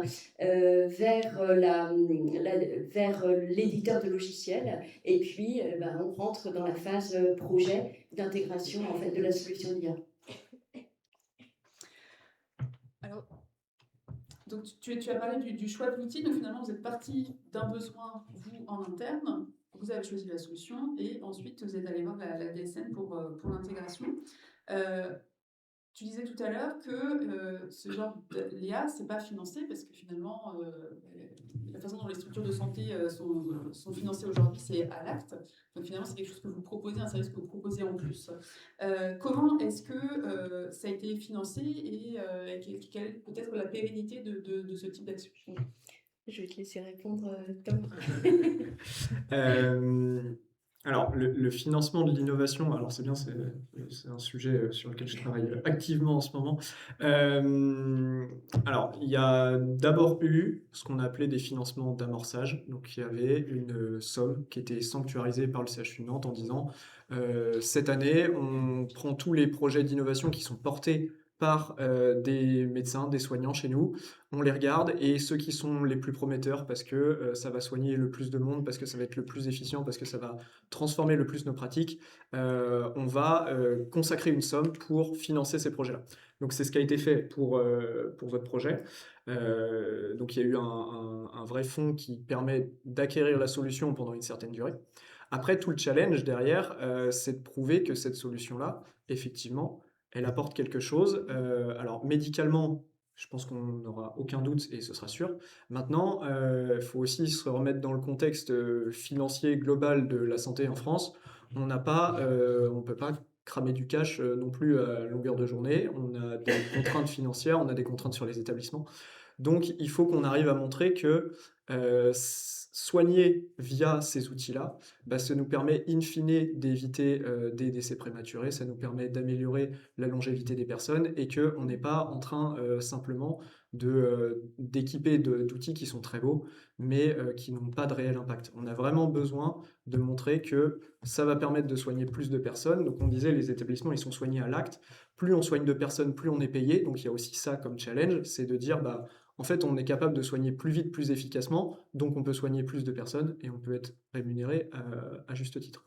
Donc voilà, ça c'est tout l'enjeu aussi. Mais pour être capable de prouver ça, il n'y a pas deux hôpitaux qui sont organisés pareil, ça c'est sûr. Même, tu disais, la société qui nous fournit la solution, à la base, elle est finlandaise? Suédoise? Finlandaise. Finlandaise. Les Finlandais, ils n'ont pas le même modèle de santé que nous. Donc, c'est pas parce qu'ils trouvaient un modèle économique en Finlande qu'on va trouver le même chez nous. Donc, il faut qu'on teste dans notre hôpital avec notre organisation pour montrer que sur notre organisation à nous, on y gagne quelque chose. Et pour ça, ben, à un moment, faut se lancer. Donc, c'est le gros intérêt d'avoir des fonds qui sont dédiés à l'innovation, qui nous permettent d'acheter cette solution-là pendant 1 an, 2 ans, de monter en routine et en même temps, en parallèle, de faire toute une étude médico-économique pour dire, bah oui, c'est valable et on est bien en train d'avoir un outil qui est bénéfique et qui nous apporte plus que ce qu'on a dépensé. Donc, c'est bon, on garde. Mais ça, c'est un travail au long cours qui se fait sur une première phase et qui est assez long, mais qui est essentiel, quoi. C'est vrai que les études en vie réelle, elles sont absolument indispensables dans nos hôpitaux, dans les services, parce que vous avez ces solutions d'IA de plus en plus qui sont commercialisées et qui ont un marquage CE, donc qui sont conformes à la réglementation pour être utilisées en pratique courante, mais elles ont été développées par d'autres pays, d'autres équipes, et en fait, il faut absolument les évaluer en vie réelle, avec notre organisation, notre propre façon de faire. Et ça, c'est vraiment une étude, c'est du temps. C'est une étude aussi médico-économique. Il faut trouver les indicateurs. Mais c'est absolument majeur de faire cette étude. Et puis, ça permet de faire adhérer aussi, ou pas, les médecins pathologistes utilisateurs potentiels de l'IA. Si je rebondis là-dessus, est-ce que toi tu portes le projet, tu es convaincu de ça? Est-ce que finalement c'est quelque chose que tous les pathologistes également sont convaincus, ou est-ce que ça a été dur que tout le monde adhère? Non, ça n'a pas été dur du tout, parce qu'en fait, on est tellement confronté à un manque, un sous-effectif et à une charge de travail tellement importante qu'on a besoin de ces outils d'aide au diagnostic. Donc ça, c'est pas compliqué pour convaincre. Et ces outils d'aide au diagnostic, et ça je reviens beaucoup, mais c'est vraiment important, on les valide. C'est-à-dire qu'il y a l'œil du médecin. Donc, c'est rassurant. C'est-à-dire que ce n'est pas l'IA toute seule qui va décider que lui, il a un cancer. Donc, il y a vraiment ce critère de validation humaine qui est important et qui permet de rassurer. Donc, dans notre service, l'adoption à la pathologie numérique, elle est totale, sans problème. Et les IA, les médecins qui vont utiliser ce logiciel sont absolument convaincus du potentiel à tester pour le coup en vie réelle. Peut-être pour compléter ce que tu dis, par rapport à la réglementation en France, en tout cas, c'est toujours le médecin qui est capable de poser un diagnostic. En fait, il ne peut pas y avoir de diagnostic automatisé pour une personne. Ça, c'est inscrit dans la loi de bioéthique française. Et maintenant, ça a été inscrit aussi à l'Europe. Donc, c'est quelque chose qui est intéressant aussi de savoir. Non seulement, je pense que c'est la volonté des médecins, mais c'est aussi quelque chose qui est inscrit dans la loi, ce qui n'est pas le cas dans tous les pays, comme aux États-Unis, par exemple.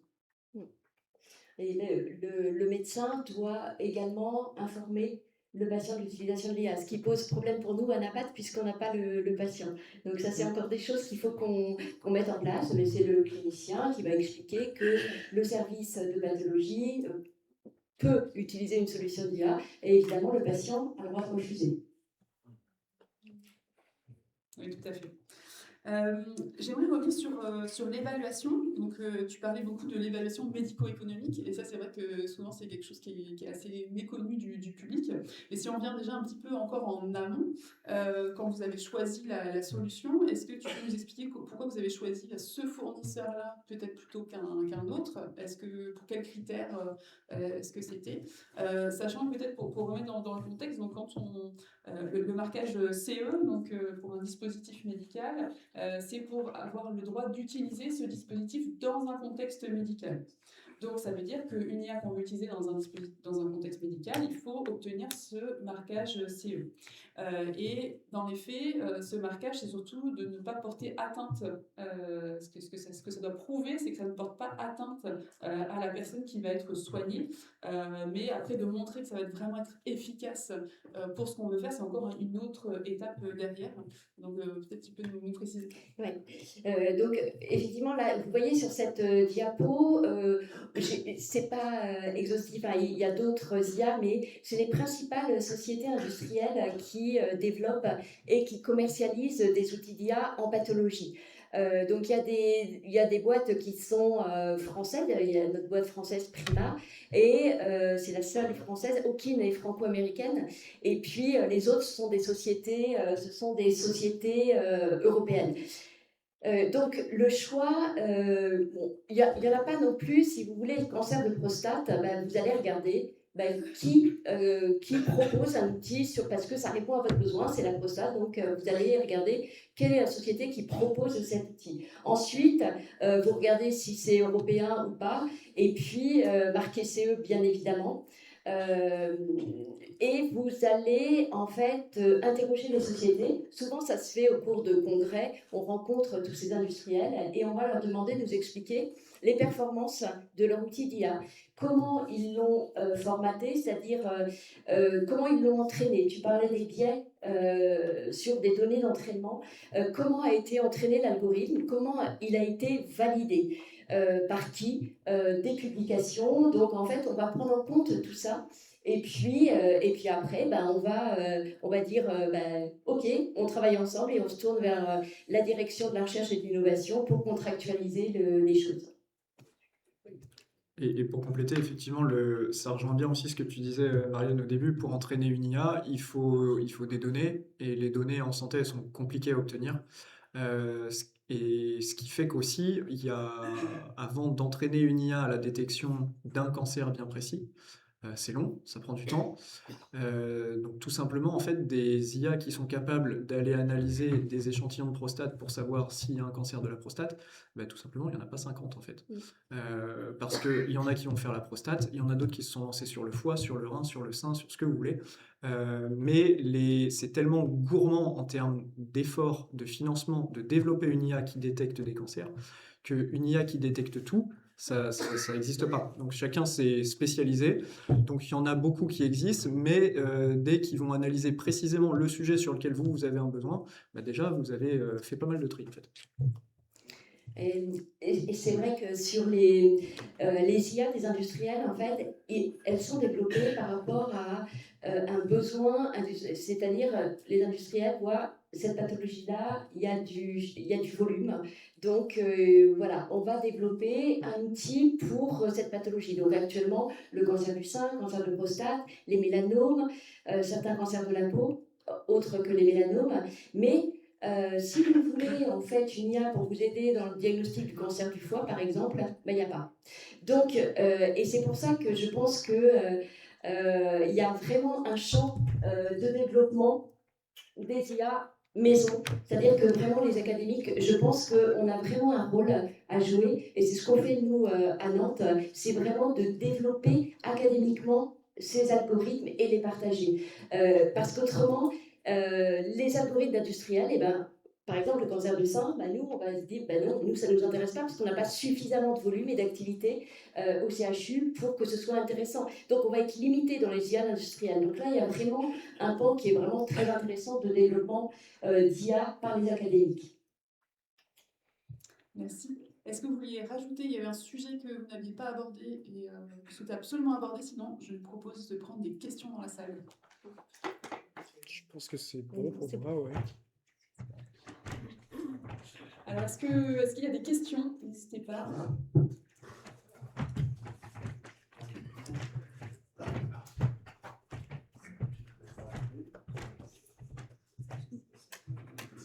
Oui, bonjour.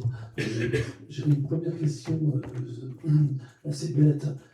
Est-ce que le moteur de recherche et de l'IA étant local, est-ce que vous partez sur le site industriel? Parce qu'au niveau de la sécurité, c'est pas la même chose. Et la deuxième question, c'est au niveau, vous avez dit qu'il y a eu des subventions du ministère pardon, pour installer dans les hôpitaux publics. Quelle est la proportion d'hôpitaux actuellement qui ont commencé à travailler là-dessus?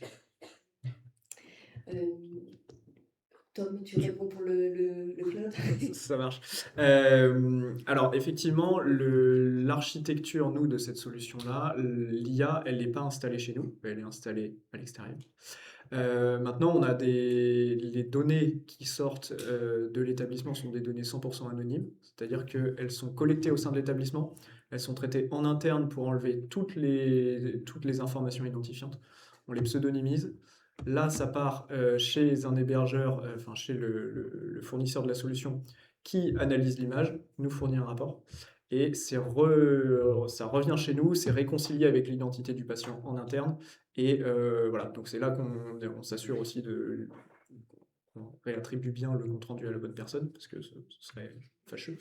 Mais ça, c'est fait chez nous, ce qui veut dire que ce qui sort est totalement anonyme, ce n'est pas conservé par l'entreprise, et que un des points sur lesquels on est désormais intransigeant, c'est que quand on fait appel à ce type de solution, on ne passe désormais que sur des solutions souveraines, avec des hébergements chez des hébergeurs français ou européens, maintenus par des sociétés françaises ou européennes. Et peut-être pour compléter et pour expliquer pourquoi, d'une part, je pense qu'il y a le fait que l'industriel veut garder la main mise sur son algorithme et s'assurer qu'il n'y ait pas de fuite. Mais il y a aussi le fait que, par exemple, sur les images d'ANAPAD, tu en parlais, en fait, déjà, les stocker, c'est des quantités de données énormes, en fait. Pour effectuer le calcul du modèle, ça demande aussi beaucoup de ressources sur ce type de données. Ça veut dire sinon qu'il faudrait que le CHU ait son propre serveur de calcul, ce qui est aussi une autre infrastructure qui peut être difficile à maintenir, surtout s'il n'y a qu'une seule application, ce qui peut être le cas. Mais... Non, mais oui, tout à fait, et ça nous épargne aussi toute la partie installation matérielle de l'infrastructure chez nous, qui peut être longue, avec des commandes de matériel qui ne sont pas spécialement aisées en ce moment. Donc voilà, le fait de faire appel à des sociétés à l'extérieur nous permet de gagner beaucoup en agilité et en vitesse de déploiement. Mais la contrepartie, c'est encore une fois le dilemme entre on partage de l'information, mais il faut que ce soit extrêmement sécurisé, on n'a pas le droit de transiger avec ça. Donc voilà, on met toute une série de garde-fous derrière pour s'assurer qu'on respecte bien la sécurité, l'anonymisation, etc. Et concernant la proportion de structures d'ANAPAD numérisées, si on prend, il y a quand même des structures privées qui sont numérisées, hein, il y a des gros groupes qui sont numérisés. Si on prend à la fois le privé et le public, on est actuellement à, je dirais, plus de 70% de couverture. Si on prend les hôpitaux publics, je pense qu'on est au-delà. Alors peut-être pas tous terminer la numérisation et en production de façon routinière, mais vraiment dans le projet. Ce qui est vraiment important à comprendre, c'est que vraiment cette aide ministérielle a vraiment boosté l'implémentation de la pathologie numérique. Et en fait, c'est pas comme la radio. En fait, là, depuis 2022, en fait, il faut se dire, toutes les structures d'ANAPAT, publiques d'abord, se mettent à la pathologie numérique. Donc 2022, là, on est en 2026, on doit être à 80-85% de couverture au niveau des établissements publics. C'est énorme en si peu de temps, en fait. Donc, en fait, là, tous les services d'ANAPAT sont numérisés et ça veut dire c'est vraiment des gros enjeux après en termes d'IA, c'est-à-dire et pour ces éditeurs en fait de logiciels, c'est de pouvoir répondre à tous ces besoins maintenant. Oui, j'avais une question sur le pourcentage d'erreurs de l'IA comparé à l'humain, puisque tout à l'heure vous nous avez montré une image avec le facteur de progression du cancer, et vous avez dit que l'IA était plus performante que l'humain, sauf qu'en direct, vous nous avez montré que l'IA avait oublié des petits points, donc je voulais savoir. Alors l'IA, en fait, elle n'est pas parfaite. Elle n'est pas parfaite, mais elle sera c'est en fait l'IA plus le pathologiste qui fait mieux. En fait, c'est pas l'IA seule. C'est en fait, c'est les deux. En fait, c'est le pathologiste aidé de l'IA parce que il va pouvoir aller beaucoup plus vite et de façon très précise. En fait, là, en une seconde, il m'a compté en fait cette zone de prolifération et très rapidement, là, je vois les 2 noyaux, les 3 noyaux qu'il faut que je décoche, mais ça va très vite. Donc c'est vraiment l'idée, c'est pas l'IA seule, c'est vraiment le binôme pathologiste plus IA. Et peut-être aussi, tu disais tout à l'heure que l'IA ne se fatigue jamais, donc peut-être qu'il y a aussi le fait que finalement, ensemble, chacun a ses avantages et ses inconvénients, et c'est plutôt ce dialogue ce partenariat qui vient se compenser. Après, pour l'évaluation des performances aussi, ça va toujours dépendre du type d'IA et de ce qu'on veut. En fait, quelle est la performance qu'on attend? Est-ce qu'on veut que ça compte vite? Est-ce qu'on veut que ça compte exactement? En fait, c'est la question aussi à se poser sur l'évaluation de ce type de solution. À chaque fois, il n'y a pas une réponse unique pour comment évaluer les performances d'un système d'IA. Tout à fait. Sur l'IA d'aide au diagnostic dans le cancer de la prostate, il fait des faux positifs, il ne fait pas de faux négatifs. C'est-à-dire qu'il a été designé de cette façon-là, c'est-à-dire pour ne rater aucun cancer. Par contre, il va flaguer des zones qui n'en sont pas. Mais comme il y a le contrôle du pathologiste, et ben, au final c'est exactement ça. C'est quel est le but voulu? Le but voulu, c'est de toute façon, comme il y a la vérification du pathologiste, on veut que l'IA ne rate absolument rien. Donc aucun faux négatif. Vous avez parlé tout à l'heure des éditeurs qui sont européens avec la norme seule. Est-ce que s'il y a des éditeurs américains qui avaient une maladie particulière qui repérerait, vous auriez le droit d'utiliser des éditeurs nord-américains, par exemple, US? En fournisseur de solutions? Oui, en fournisseur de solutions. Oui, alors mais on utilise des logiciels qui sont développés aux États-Unis. La condition, par contre, c'est que leur logiciel il tourne sur une architecture, dans un data center qui soit premièrement situé en France et deuxièmement qui soit possédé par un industriel français. C'est pas parce que ils font tourner leur algo, ils peuvent le développer où ils veulent, ça c'est pas un souci, mais il faut que physiquement ils soient en France et que le nom qui soit sur la porte du data center, ce soit pas Amazon ou Microsoft. Il faut que ce soit un OVH, un Sigma, quelqu'un de français, parce que il y a des. Alors on va pas rentrer dans les détails juridiques des Américains, mais ils ont des lois qui autorisent un juge américain à demander à accéder aux données de santé des éditeurs américains, où qu'ils soient dans le monde. Donc la sécurité qu'on met par là-dessus, c'est qu'en fait, on n'héberge pas chez les Américains. Voilà.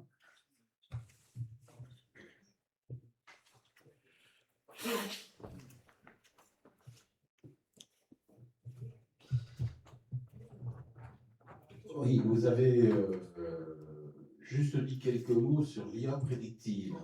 Bon, j'ai pu comprendre que cette IA était en fait en projet, qu'elle était peu utilisée, mais est-ce vraiment le cas et qu'est-ce qu'on compte en faire si un jour on l'utilise et dans toutes quelles conditions?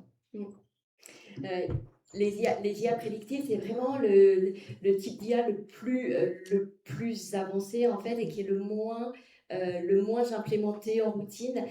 Pour vous donner une idée, actuellement est commercialisée une ou deux solutions d'IA prédictive. Donc une solution qui permet de mettre en évidence un biomarqueur dans le cancer du côlon. Donc c'est la société Okin qui le commercialise et qui permet du coup de dire à partir d'une lame HES sans test biologique, ok, il a ce marqueur ou il n'a pas ce marqueur. Donc ça existe et ça pose le problème de l'interprétabilité en fait du modèle, puisque nous, alors c'est vrai que le pathologiste, on sait quel type morphologique est plus associé à ce biomarqueur. Donc on se doute que voilà, donc on peut se dire là il a prédit qu'il a le biomarqueur. Ok, je suis d'accord, ça doit être ça. Mais en fait on n'a pas le visuel en fait pour dire. Ok, il ne s'est pas trompé. Donc ça pose un problème. Et donc la société, je ne sais pas si on voit très bien là sur le rapport, si on voit. En fait, ils mettent ici, je vous ai parlé tout à l'heure des petites tuiles. L'IA découpe l'image en petits carrés, en petites tuiles.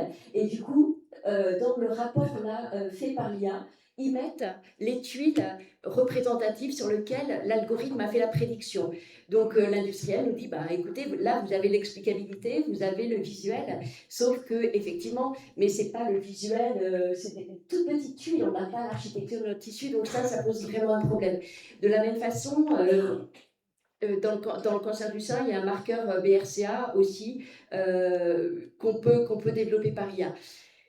C'est encore peu utilisé dans nos laboratoires, mais je pense que il faut absolument qu'on aille sur ces algorithmes plus avancés, prédictifs d'évolution d'une maladie, mais en combinant plusieurs marqueurs. Donc vous allez combiner, là il y a une lame HES, mais on peut combiner une lame d'anapathe et une radio, et une donnée génétique, et une donnée biologique, une donnée clinique.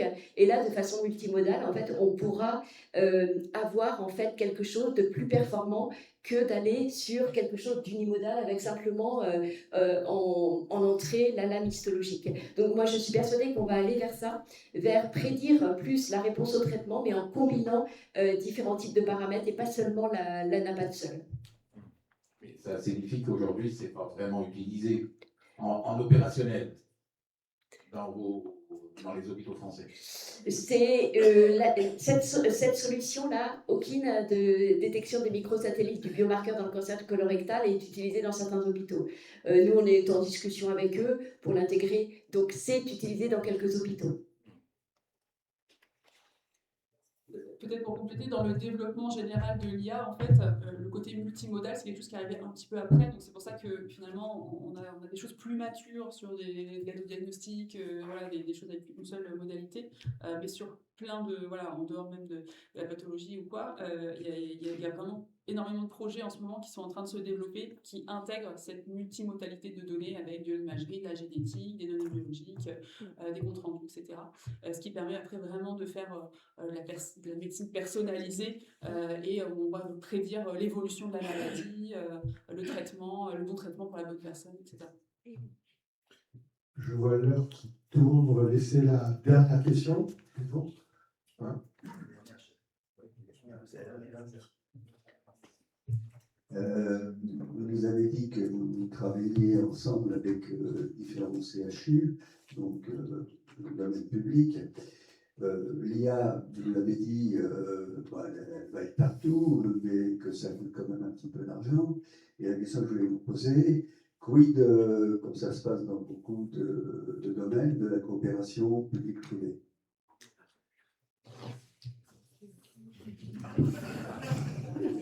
On peut l'enlever la question. Non, on l'enlève pas. On l'enlève pas. Non, c'est vraiment une bonne question. Je pense qu'il faut qu'on mutualise. Je pense qu'il faut qu'on mutualise nos solutions d'IA, que ce soit public. Là, on a un projet, nous, Nantes, qui est territorial avec La Roche-sur-Yon, Saint-Nazaire, Nantes. Donc l'idée, c'est de mutualiser la prostate pour eux. Mais il faut que ça aille bien au-delà. On peut très bien imaginer de mutualiser avec des cabinets libéraux et je pense qu'on ne pourra pas mettre ce type d'IA dans tous les hôpitaux. Il vaut mieux regrouper dans un même cloud et mutualiser. Et il y a un gros projet dans le sud-ouest, à Bordeaux, Limoges, Poitiers, où ils collaborent avec le privé. Donc, mais mutualisation, oui, c'est nécessaire. Voilà, merci. Donc, Je peux faire juste un petit complément sur la comparaison public-privé. Faut garder en tête qu'en France, les établissements de santé publics sont les seuls habilités à faire de la recherche. On ne peut pas faire de la recherche dans le privé. Ce qui, de facto, met un accent et une compétence et une appétence plus forte dans le public pour le test de l'innovation, pour la recherche, pour aller vers des nouvelles solutions. Le privé le fait aussi très bien, mais avec d'autres perspectives qui se comprennent aussi, hein. Je ne suis pas en train de tirer sur les établissements privés. Mais on a une capacité d'expertise aussi dans le public, et notamment sur les CHU, parce qu'on est en lien avec des universités, parce qu'on a des professeurs des universités, etc., dans les établissements, et qu'on a cette culture de la recherche qui fait que en fait, la science de pointe, elle est plus dans le public que dans le privé. Et que quand on disait qu'on est établissement recours, établissement de référence, etc., on l'est aussi pour les établissements privés. C'est-à-dire que quand il y a un patient qui arrive dans le privé où il y a une inconnue sur le diagnostic, le traitement, etc., évidemment qu'il se tourne aussi vers nous, et on n'a pas une fermeture, on n'a pas une étanchéité entre les deux secteurs. Donc le fait d'avoir une expertise qui se développe dans un secteur comme dans l'autre, c'est pas une frontière entre les deux, et la prise en charge des patients, de toute façon, elle peut passer de l'un à l'autre quand médicalement il y a une compétence qui est plus forte d'un côté que de l'autre. Voilà.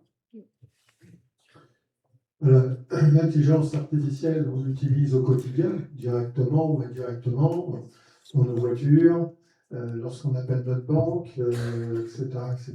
Nous voulions en parler de façon différente sur un thème que le grand public connaît moins. Et on a eu affaire ce soir à 3 intervenants motivés pour notre bien, quelque part, hein, je pense. Et je crois qu'on peut les féliciter et les applaudir grandement.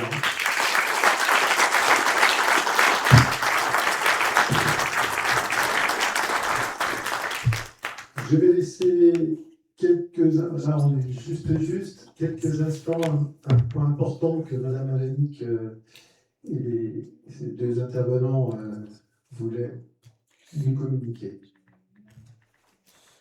Oui, parce qu'on a évoqué le financement tout à l'heure de ce type de solution. Donc moi, je suis ambassadrice pour le fonds de dotation du CHU de Nantes, qui s'appelle Nervi. Donc Patrice Gulbeau, le directeur du fonds de dotation, devait être avec nous aujourd'hui. Mais malheureusement, il y a eu un souci d'ordre personnel. Donc je vais vous parler du fonds de dotation.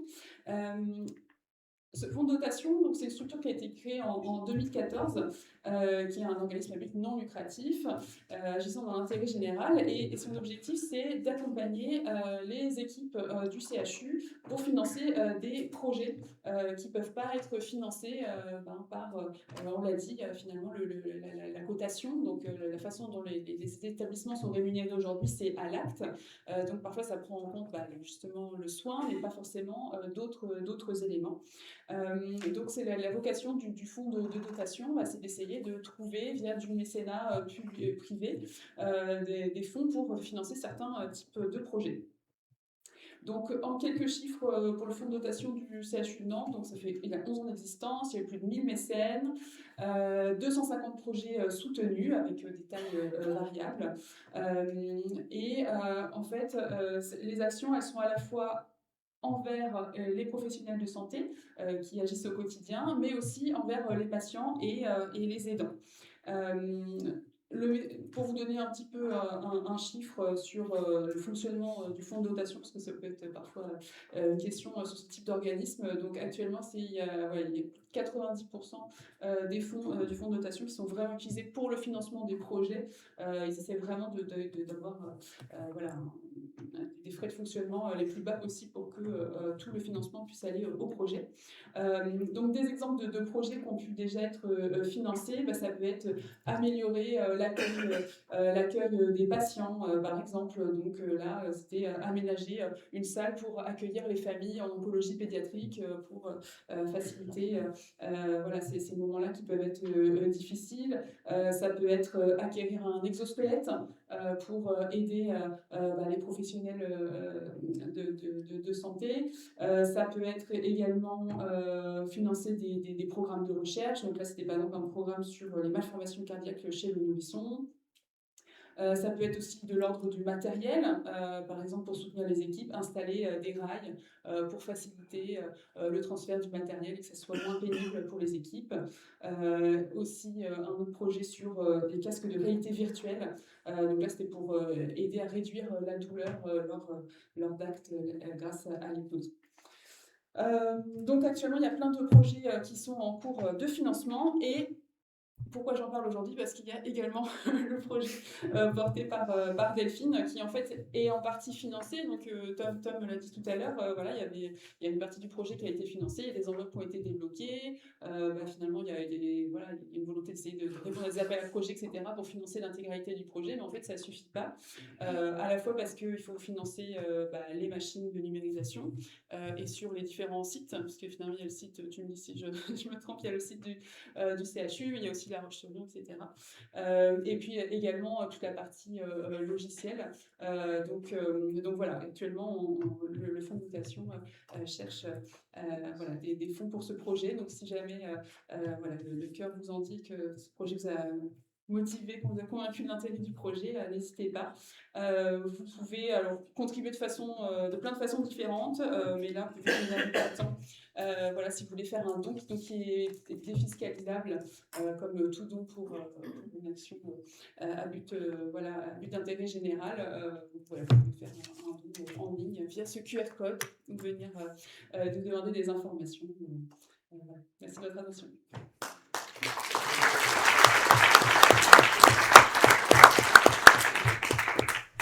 Cela se termine. Je crois qu'on peut de nouveau les remercier nos trois intervenants ainsi que l'équipe du conseil d'administration des USF et Édouard qui ont contribué aussi à la réussite de cette conférence. Voilà. Un buffet vous attend en haut. Un buffet vous attend en haut pour pouvoir continuer la discussion. Les intervenants sont aussi à votre disposition en off, on va dire. Voilà. Merci à vous. Merci.